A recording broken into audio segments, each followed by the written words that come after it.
Em có phải là con dâu của ông Thắng không? Thế em có phải là vợ của bác sĩ Bảo không? Thế thì là vợ của bác sĩ Bảo thì là con dâu của ông Thắng là còn là ai? Anh không cần biết, bây giờ hôm nay anh đến đây là bố bố chồng của em đấy là nợ tiền của anh, bây giờ hôm nay anh vào đến đây để đòi lấy lại tiền. Bây giờ anh không tìm được bố chồng của em về thì là bọn em phải, hai vợ chồng em phải lấy tiền và trả cho anh. Cái nhà này xảy ra chuyện gì nữa?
gớn ngon thế nhỉ. Rau gớn này á, non này xong là bắt đầu xào với lại tí hoa củ này. Ngon lắm ô. Bao nhiêu tiền mớ hả con?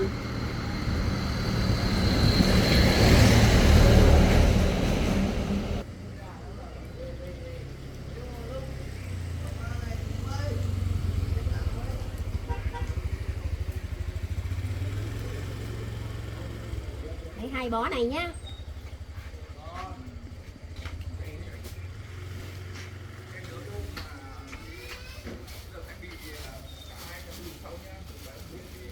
Mua rau dớn đây.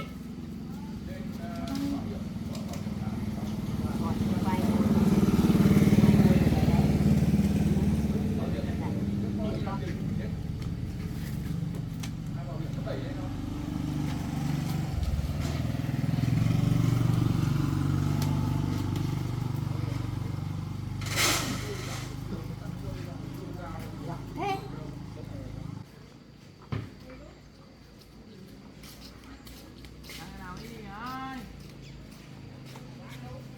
Bán họ đấy. Có tiền.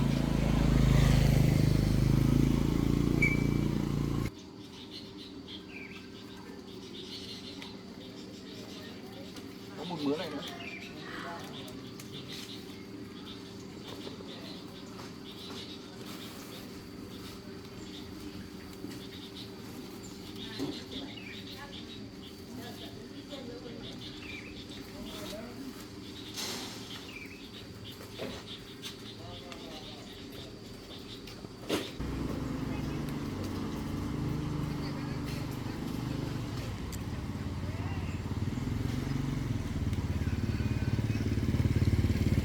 Còn đá không?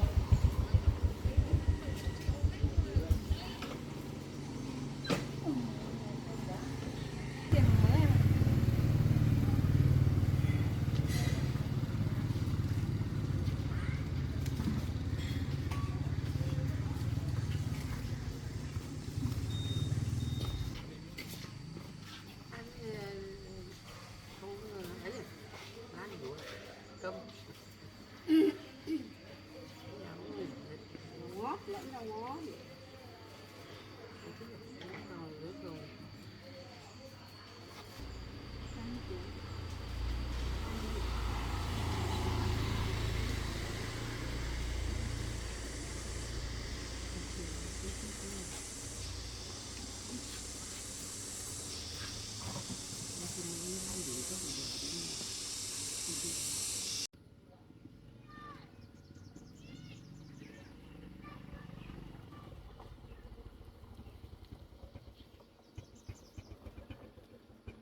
Chỗ này lắm thế à.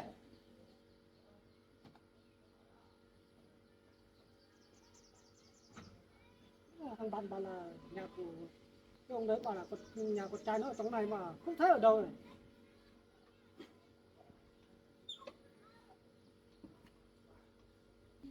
Xuất ở ngoài kia về đến đây mà không thấy nhà ở đâu. Làm mình gọi cho thằng bạn xem nào.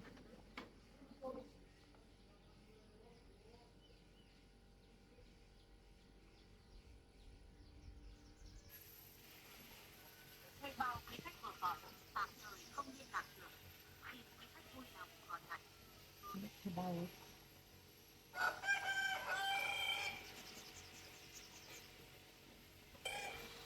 sáng rồi gọi suốt nghe máy rồi.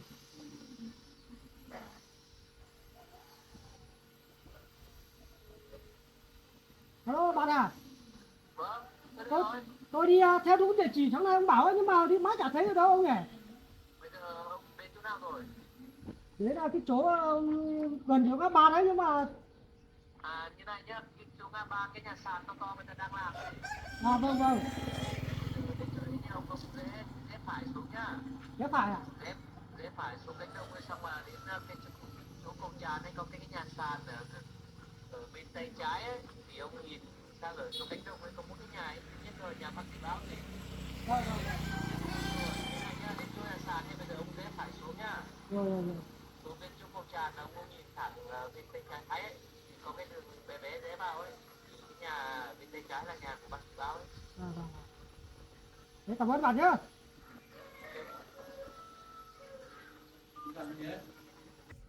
đâu có cái chi tiết nhà bác sĩ bảo đâu. Cái ngày trước là không cho tiền cho lấy vay. Nắng quá đi hay là vào đây họ ăn một tấm nào.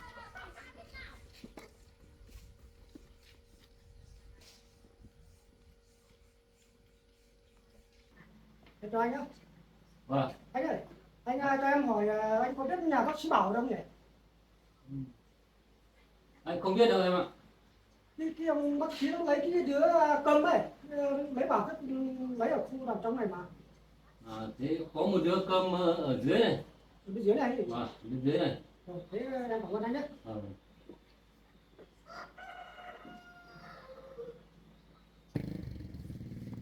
Chắc là rất là gần đây thôi.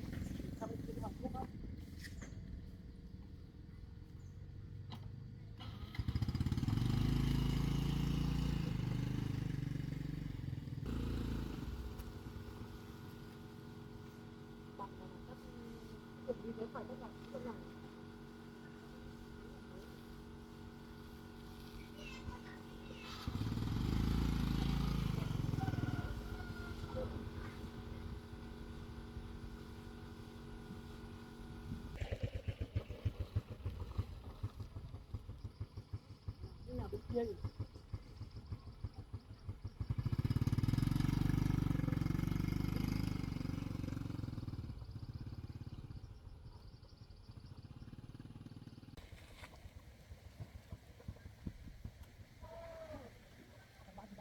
Cái nhà đấy ở dưới cánh đồng mình theo đúng cái địa chỉ đấy rồi. Đó là cái nhà đấy rồi. Đọc xem đó.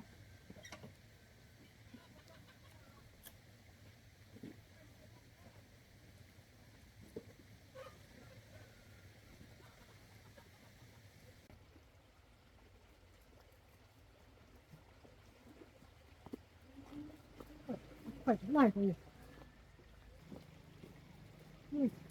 Cái nhà này cái lều.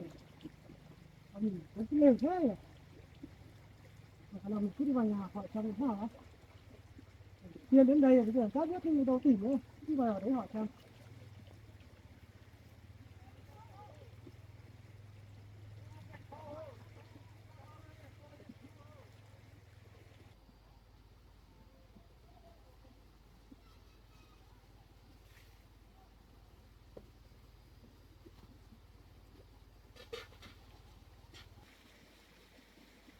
Thấy bài á? Vâng.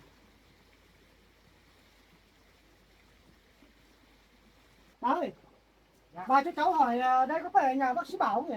Phải ạ. May quá đi tìm đúng tối à bà. Thế cháu tìm bác sĩ Bảo nó việc gì? Cháu có việc muốn tìm mà bác sĩ Bảo là. Đấy, bác sĩ Bảo đi đâu là bà? Bác sĩ Bảo không ở nhà, bác sĩ Bảo đi làm rồi. Đi làm rồi. Cháu về với bác sĩ Bảo cái việc gì? Cháu lên đây hỏi nợ bà. Thế cháu bảo là nợ tiền của cháu à? Vâng. Không bao giờ thấy cháu bảo nợ tiền của ai đâu. Bây giờ là cứ người về nợ tiền của cháu Bảo. Không phải bác sĩ Bảo nợ tiền đâu bà, mà là bố của bác sĩ Bảo nó nợ tiền. Đó, sao cháu không đi với bố của cháu Bảo lấy mà cháu lại lên đời của cháu Bảo? Cháu lại đi tìm mà bố của bác sĩ Bảo không thấy, bây giờ cháu phải tìm bác sĩ Bảo để lấy lại tiền đấy bà. Bố cháu Bảo của chơi bác sĩ của cháu Bảo là cháu Bảo cho tiền trả nợ rồi, sao bây giờ lại được cháu lại lên đây đòi nợ của cháu Bảo? Chưa lấy được tiền đâu bà, cháu chưa lấy được tiền của bố của bác sĩ Bảo. Bây giờ cháu chưa không lấy được tiền, bây giờ cháu phải lên đây để tìm bác sĩ Bảo để lấy lại tiền bà. Thế đây cháu còn nhà người đi. Vâng.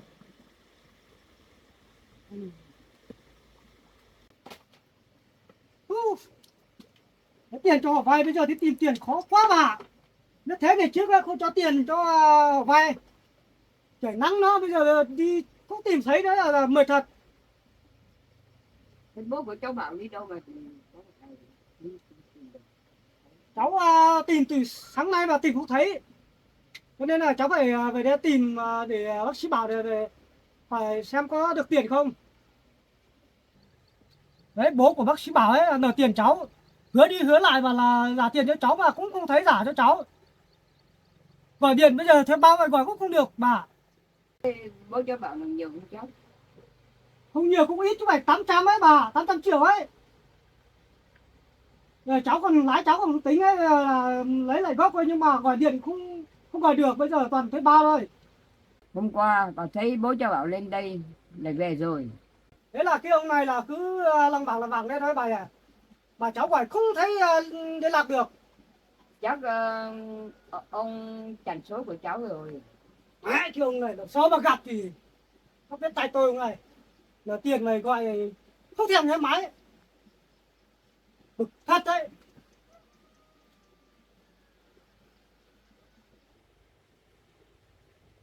Thế đây là nhà con của ông đấy à bà? Vâng. Nhìn nghèo thế nhỉ. Cái nợ của mình mày 800 triệu bây giờ cái tiền đâu giả mình đây. Đây là nhà của cháu Bảo làm cho đại quân quân nhà bà nó ở thôi, không phải nhà của bố cháu Bảo đâu cháu ạ. À thế à? Thế cháu cứ tưởng người nhà của ông đấy. Trước cháu hay làm ăn với cái ông đấy ở ngoài đấy, ở cái nhà to đấy. Thế bây giờ là về đây hỏi là người ta bảo là cái ông đấy không phải ở nhà đấy, không biết chuyển đi đâu bà. Cái nhà đấy bố cháu Bảo bán trả nợ rồi. Cái nhà đấy ông đấy bán à bà? Bán rồi. Bán rồi không lấy tiền đi trả cho cháu.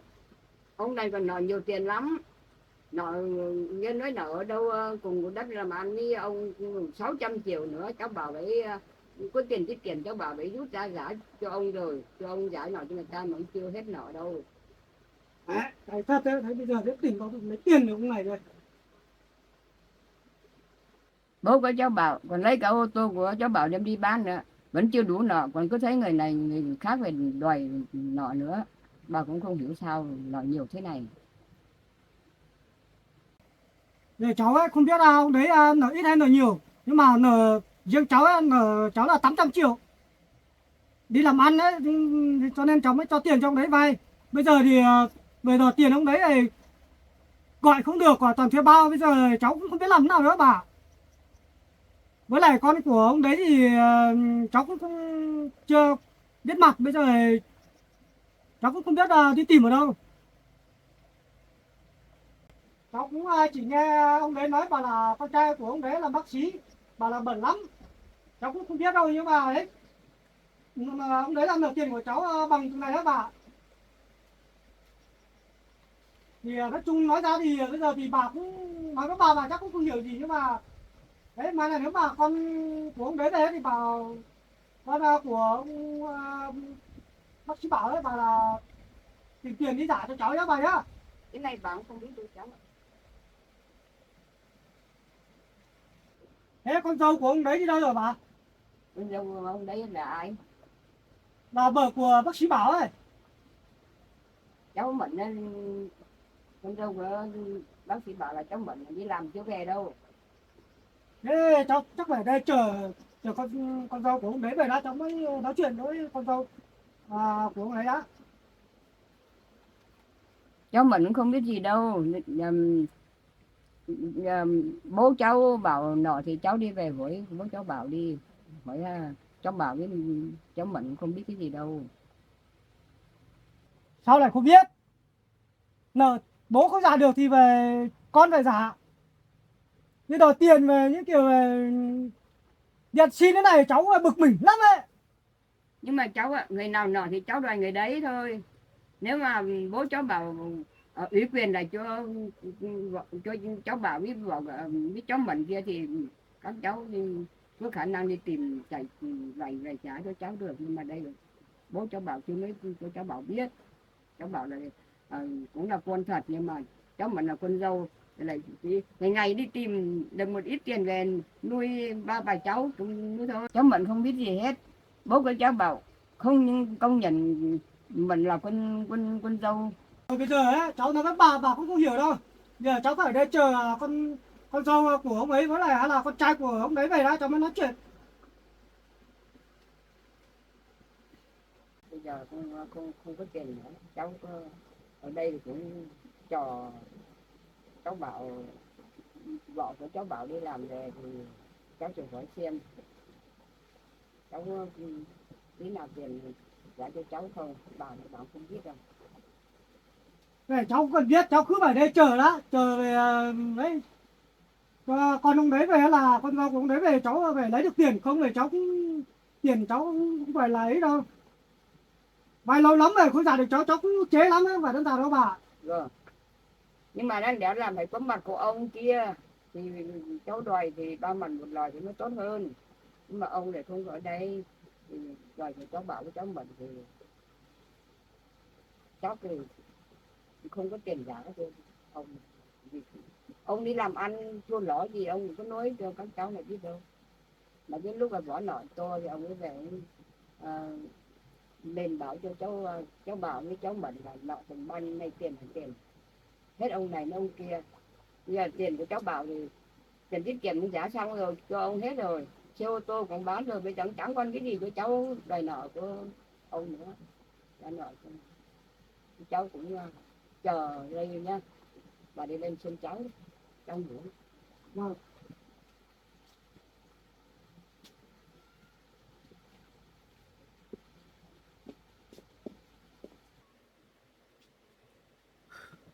Phải để chờ lấy được bạc, lấy được tiền thì mới được. Mình lấy được tiền thì mình không về được. Bao nhiêu lâu phải không thấy giả cho mình hôm nay phải để chờ về lấy được tiền rồi, không mày không giả tiền cho mình thì mình có thì cũng phải giả cho ít cho mình cũng được. Cứ gọi điện không nghe này. Bực thật đấy. Bố không giả được thì con phải giả. Tiền của tôi không phải là giấy đâu. Thích vay thì vay, người thích không trả là không trả đâu. Hôm nay tôi đã chờ và lấy được bằng tiền mới về được. Bực lắm rồi đấy.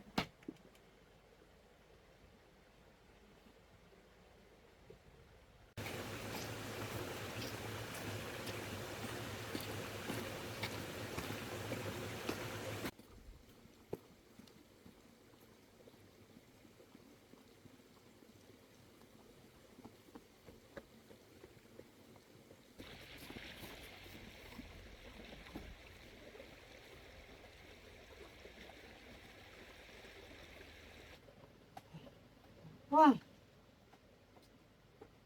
Lúc 2 giờ chưa thấy về. Về. Em có phải là con dâu của ông Thắng không?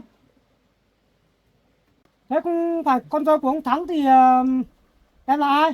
Đây không phải nhà của ông Thắng à?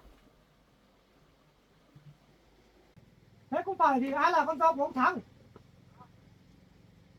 Thế em có phải là vợ của bác sĩ Bảo không? Thế thì là vợ của bác sĩ Bảo thì là con dâu của ông Thắng là còn là ai?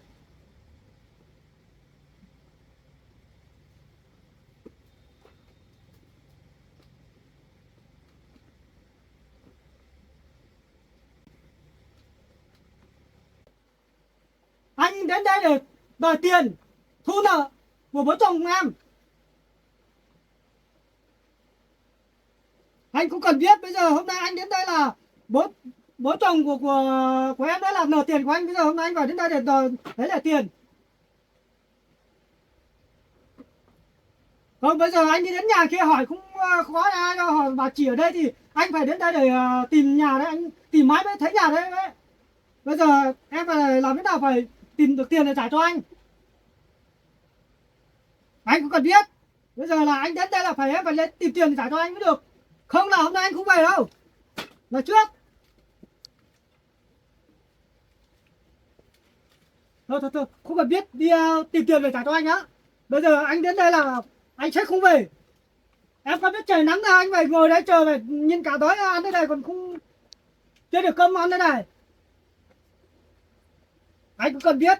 Anh mà đi tìm nhà bố chồng của em ấy ra ngoài kia họ bà là nhà bán rồi thì anh lại họ gọi điện cho thằng bạn đấy thì bạn chỉ này vào là ở trong này thì anh tìm mãi mới đến đây mới tìm thấy nhà em ở đây đấy.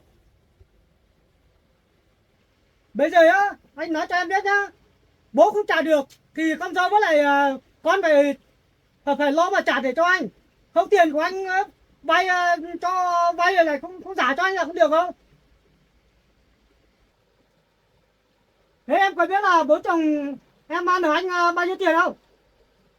800 triệu ấy. Đây em xem cái này. Nợ bao nhiêu anh ghi rõ ràng ở đây là em biết chưa? Xem đây.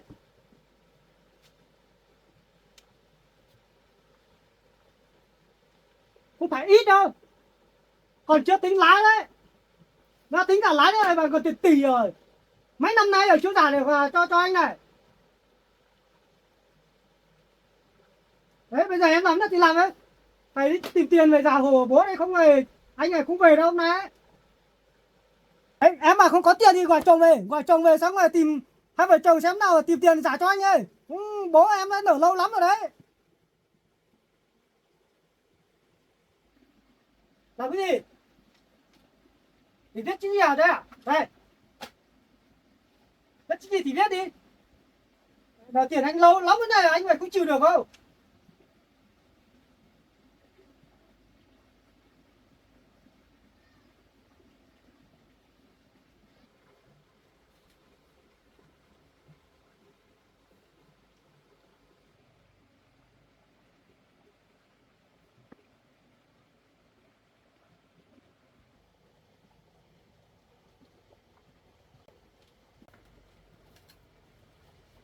Em không phải người nợ tiền của anh. Em không nợ tiền của anh nhưng mà bố chồng của em thì nợ tiền của anh. Bây giờ anh không tìm được bố chồng của em về thì bọn em phải, hai vợ chồng em phải lấy tiền về trả cho anh. Anh không biết bây giờ là anh hôm nay đến đây tìm thấy đến con dâu của ông ấy, bây giờ thì anh phải đây phải tìm được tiền thì anh mới về được. Anh cũng cần biết hôm nay là em không có tiền, em phải gọi chồng về và thu xếp tiền để trả cho anh. Tiền của anh không phải là giấy đâu. Bây giờ là anh không có điện thoại à? Thế có biết số của chồng không? Sao hỏi cái gì cũng lắc lắc cái đầu này, khó chịu thật đấy. Thế bao giờ chồng đi làm về? Tối mới về cả. Tối anh không chờ được đâu. Bây giờ á anh phải lấy số điện thoại ghi ở đây. Có gì thì tối bảo chồng về gọi điện cho anh nhá. Xong mai anh lại đến, hiểu chưa?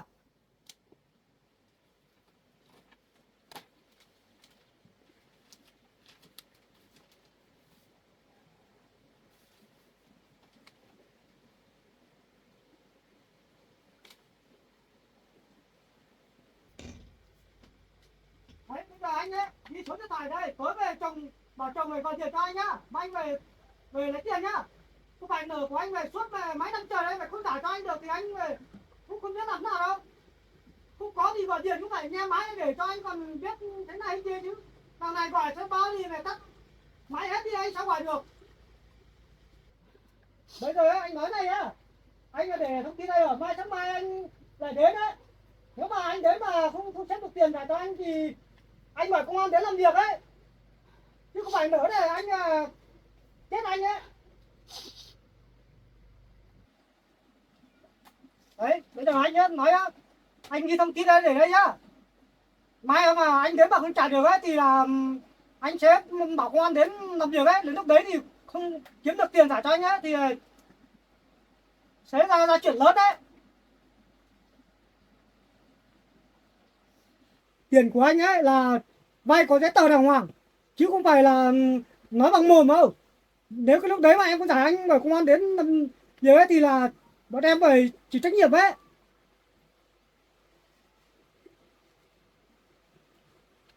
Bây giờ ấy, anh biết nhà biết cửa đây rồi. Thì ngày mai nếu mà anh mà gọi điện không liên lạc được với ông Thắng ấy thì anh chỉ biết vào đây tìm cái nhà này của em ở đây thôi. Để hai vợ chồng em phải trả tiền để cho anh.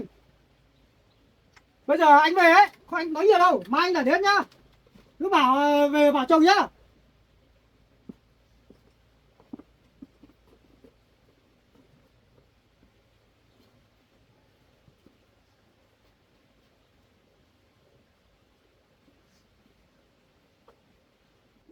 Cháu ơi, bà lô quá, sao bố của cháu nợ nhiều thế?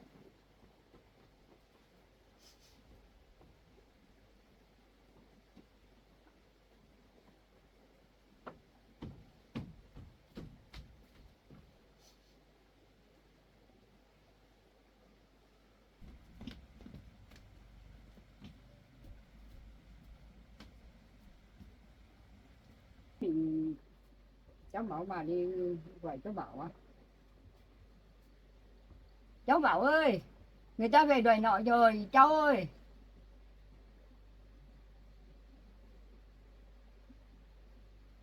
Cháu đi làm sắp về chưa? Bà với cháu Mận ở nhà lua lắm. Đòi nợ đấy cháu ạ.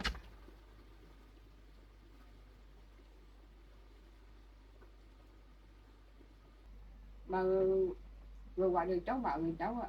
Tôi vào nhà nghỉ đi, cháu còn đi làm về mệt.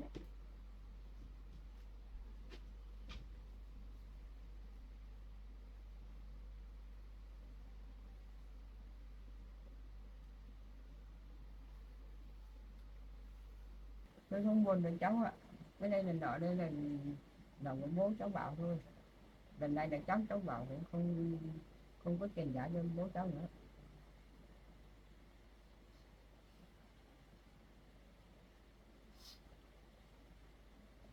Hôm qua bố cháu Bảo lên làm cái gì?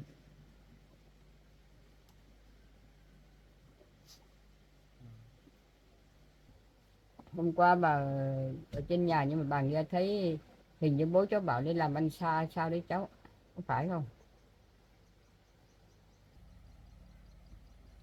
Chắc bố cháu Bảo lại đi trốn nợ rồi, không phải đi làm ăn xa đâu.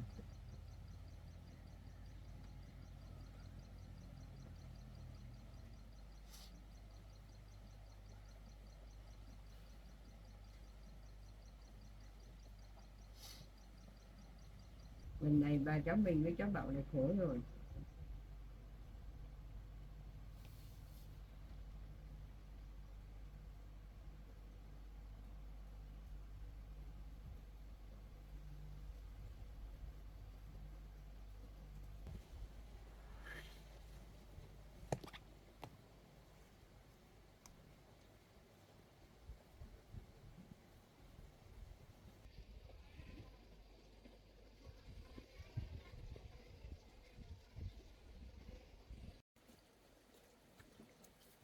Cái nhà này xảy ra chuyện gì nữa đây?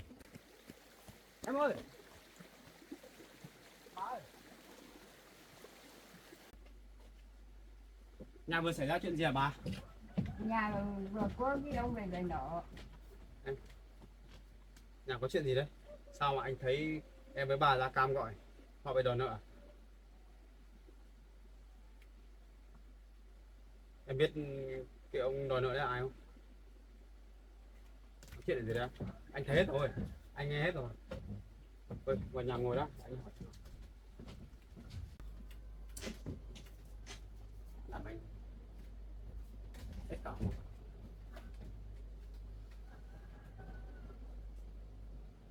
Anh vừa thấy em với bà là cái camera kia gọi, anh cũng đang trên đường về, anh còn đỗ xe chỗ nhà của người dân kia, anh còn chưa đỗ để đẹp ấy, vội quá đi.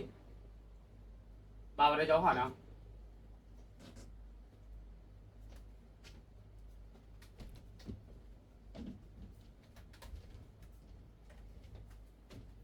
Bà ngồi xuống đây. Thế cái ông chủ nợ kia đến đây có làm gì bà không? Cháu thấy nói chuyện là mông ở ngoài bàn đấy nhưng mà cháu nhìn không thấy. Cả em nữa. Cái ông đấy gặp em có làm gì em không? Có chửi bới mắng gì không? Có đụng chạm gì đến người nữa gì? Anh chỉ cái camera của mình anh chỉ nhìn thấy thôi. Nhìn thấy ở cái khu khuôn viên nhà mình thôi, còn chứ ở trong kia thì anh không nhìn thấy, anh chỉ nghe thấy tiếng nói thôi. Cháu không hiểu là bố cháu làm cái gì nữa. Sao mà nợ đến nỗi người này người kia về đòi nợ. Thế mà hôm qua lên nói với cháu bảo là giải quyết xong cái đám nợ rồi. Bây giờ bố đi làm ăn xa đây, đi làm thuê đấy. Mà bây giờ hôm nay vừa mới đi, hôm nay đã có chủ nợ đến tận nhà mình đòi rồi. Đúng là cháu nói không sai mà. Bà không biết đâu. Bà cháu biết ngủ rồi bà mới xuống giữa nồi để chuẩn bị làm cơm ăn, thấy nguồn cháu về đòi tiền nợ, bà cũng thấy lua lắm. Bây giờ làm nào đây? Cứ hết người này đến người kia đến đòi nợ.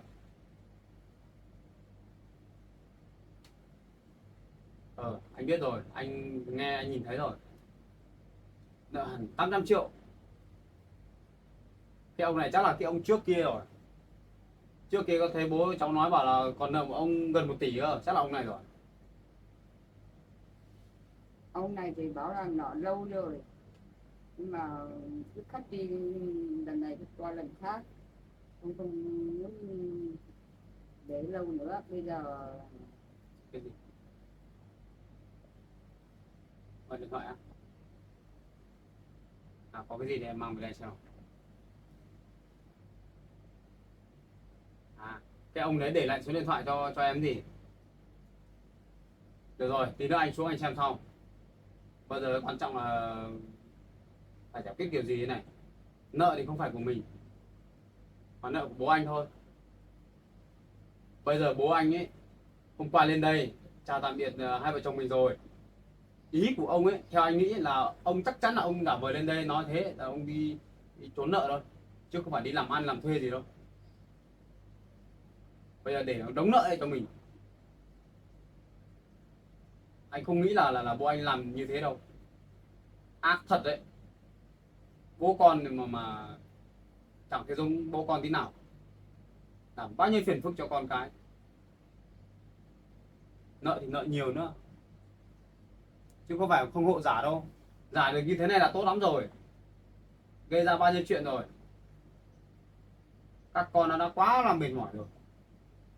Các con có phải là tỷ phú triệu phú gì đâu mà lấy đâu mà tiền để trả nợ cho bố nhiều thế.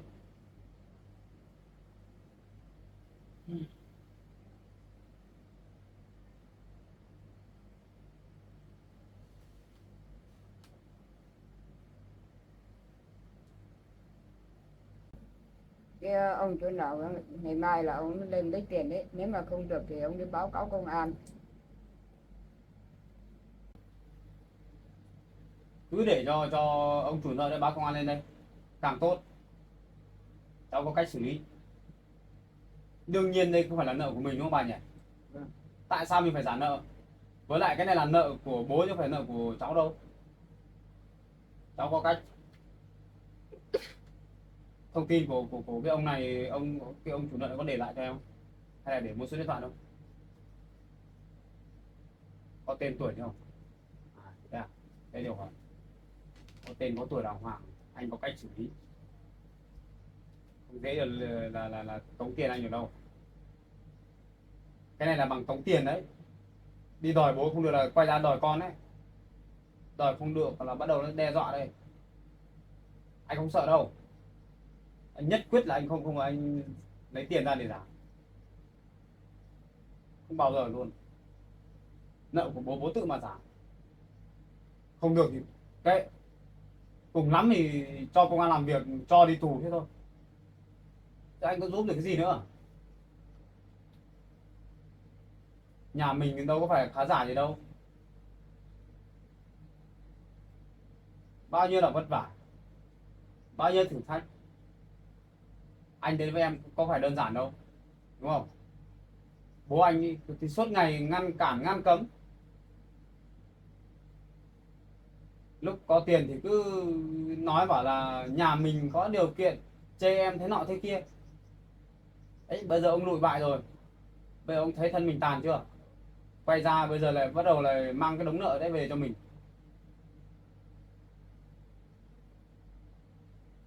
Làm ăn thì chẳng biết bố anh làm ăn kiểu gì. Đùng cái vào nợ nần chồng chất.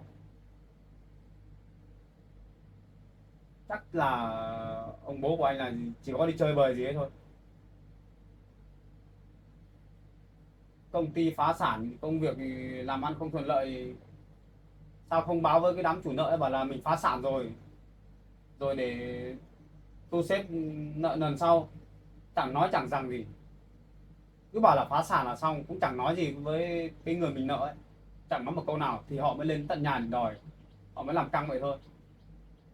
Chứ anh thấy mấy ông chủ nợ trước đây lên đòi nợ nhà mình thì thấy mấy ông nói chuyện thấy bình thường mà. Có đâu đến nỗi phải bảo là người ta cho tiền cho mình vay làm nợ xấu đâu. Người ta cũng thấy đàng hoàng lịch sự ở đây. Này chắc là bố anh phải làm gì đâu. Bây giờ anh không biết đâu. Riêng cái đống nợ này là anh không, anh trả.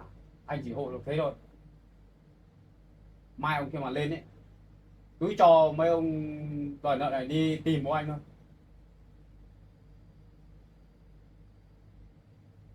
Anh gọi cho bố anh xem nào.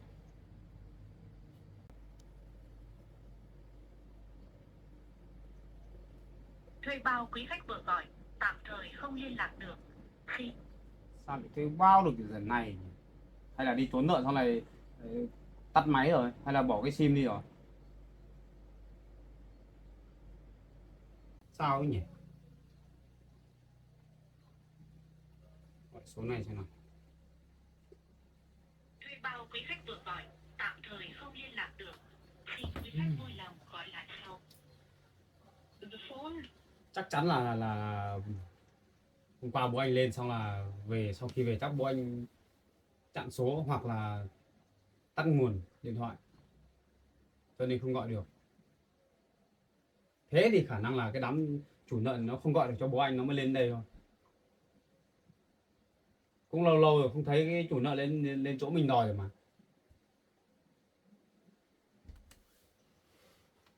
Chắc có vấn đề gì trong chuyện này. Mà thôi, chuyện gì thì chuyện thôi, không liên quan đến mình đâu em ạ. Vợ chồng mình cứ ăn ở bình thường, không phải lo gì cái vấn đề nợ nần đâu. Mình có phải mình nợ đâu, không phải sợ đâu nhá. Bà nữa bà cũng không phải sợ nhá, không phải lo gì đâu. Ngày mai cái anh kia lên đã, cái chú kia lên đã, cháu có cách xử lý.